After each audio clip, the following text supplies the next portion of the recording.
Madam, Bhupendra Singh Hooda को भी high court ने झटका दिया है। हाईकोर्ट ने मानेसर लैंड स्कीम से जो रोक हटा दी है और उसके खिलाफ सीबीआई कोर्ट में सुनवाई होगी उनके खिलाफ। तो आप जानते हो कानून जो है उसके हाथ बहुत लंबे हैं और कानून अपना काम करता है। केसेस चल रहे थे, सारी दुनिया जानती है इनके करतूत, इन्होंने क्या करा था।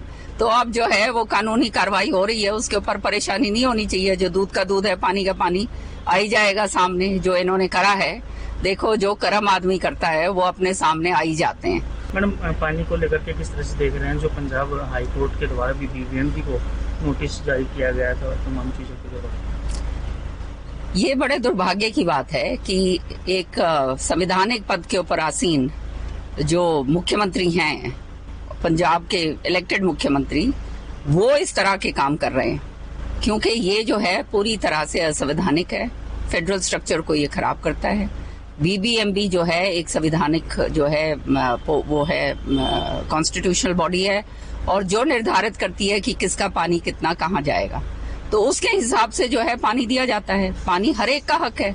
तो ये इस तरह की नौटंकी जो मान साहब कर रहे हैं, ये स्पष्ट है कि ये जो है ये केवल राजनीतिक रोटियां सेकने के लिए बात कर रहे हैं, जो उनका बात कामयाब नहीं होगी। क्योंकि बात असलियत यहाँ आती है कि किसानों के प्रति तो इनका कोई संवेदनशील है ही नहीं, कोई हित की बात इन्होंने करी नहीं। आज तक हमने देखा कि हरियाणा के अंदर जो है हम 24 फसलों के ऊपर एमएसपी दे रहे हैं। इनके अगर किसानों के प्रति इनका कोई सोच होती, उनके प्रति इनका ये होती हित की सोच होती, तो ये एमएसपी वहां भी देते, पंजाब के अंदर नहीं दी। इसी तरह से जो है बाकी जो है किसानों को जो है खदेड़ कर रख दिया।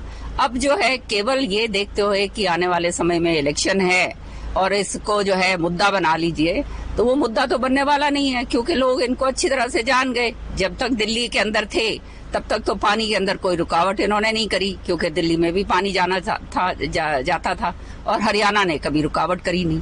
अब इस तरह की ओछी हरकतें करके इन्होंने स्पष्ट दिखा दिया है कि ये इस तरह के लोग जो हैं वो संवैधानिक पद के ऊपर अगर बैठ जाते हैं तो वो घातक साबित होते हैं अपनी जनता के लिए।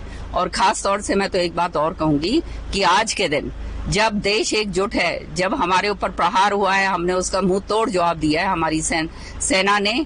इनका जो इलाका है, पूरा पंजाब की जो सरहदें हैं वो सटी हुई हैं पाकिस्तान के साथ, वहां पर ये कोई सुरक्षा चूक ना हो जाए, ताकि इनका कोई आदमी को या कोई उसका कोई जान माल का जो है नुकसान ना हो जाए, उसके प्रति इनको संवेदनशील होना चाहिए। वहां पर इनको कार्रवाई करनी चाहिए, ना कि इस तरह की ओछी हरकतें करके ये ऐसी बातें करे। तो ये स्पष्ट दर्शाता है कि इन्हें कोई फर्क ही नहीं पड़ता, कोई मरे कोई जिए, इनका क्या जाता है।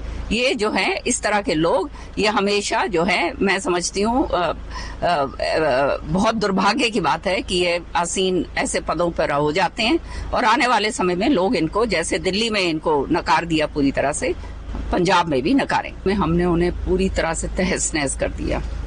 उन्होंने जो हिम्मत या जरूरत मैं कहूंगी करी थी कि हमारे उसमें आकर और आतंकवादियों ने, जैसे पाकिस्तान आके आतंकवादियों ने बर्बरता से हमारे लोगों को मारा, तो ये जवाब हमारे प्रधानमंत्री जी ने बखूबी के साथ दिया है और हमारी फौजों ने वो काम किया है कि पाकिस्तान पूरी तरह से हिल गया है। आपने देखा कि उनकी ये जो न्यूक्लियर साइट है वो भी, वहां पे भी लीकेज हो रही है। तो ये पूरी तरह से देश जो है ये बर्बाद हो चुका है, खोखला हो चुका है, इनके पास कुछ रहा नहीं। और ये उसके बावजूद ये आतंकवादी गतिविधियां अगर ये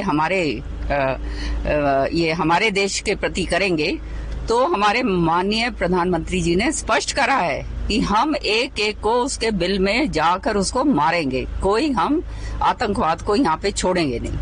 और उसके साथ साथ ये जो है आज देश पूरा एकजुट है। हम देश की सेना को सलाम करते हैं जिन्होंने इतने जानबाजी के साथ काम करा, जो हमारे पायलट्स थे, जो हमारी फौजें थी, जो हमारी नेवी थी, जिन्होंने अपना जो है सब कुछ न्यौछावर करके उन्होंने काम करा। आज हम उनको सलाम करते हैं। साथ ही साथ ये सिंदूर यात्रा कल हमने निकाली यहाँ पर तोशाम के अंदर, तो ये सिंदूर यात्रा का मतलब ये था कि ये जो सिंदूर को मिटाने की कोशिश करी, इनको हमने बखूबी पूरी तरह से जवाब दिया।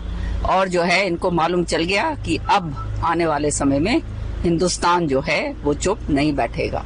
तो इसलिए जो है ये भारत माता की जय बोलते हुए, वंदे मातरम करते हुए, बिना कोई पार्टी का सिंबल, बिना कुछ और, धन्यवाद करते हुए माननीय प्रधानमंत्री जी का और फौजों को नमन करते हुए हमारी महिलाओं ने कल जो है आपने देखा कितनी भारी तादाद के अंदर, हजारों की संख्या के अंदर जो है कल हमने सिंदूर यात्रा इसमें तोशाम में निकाली।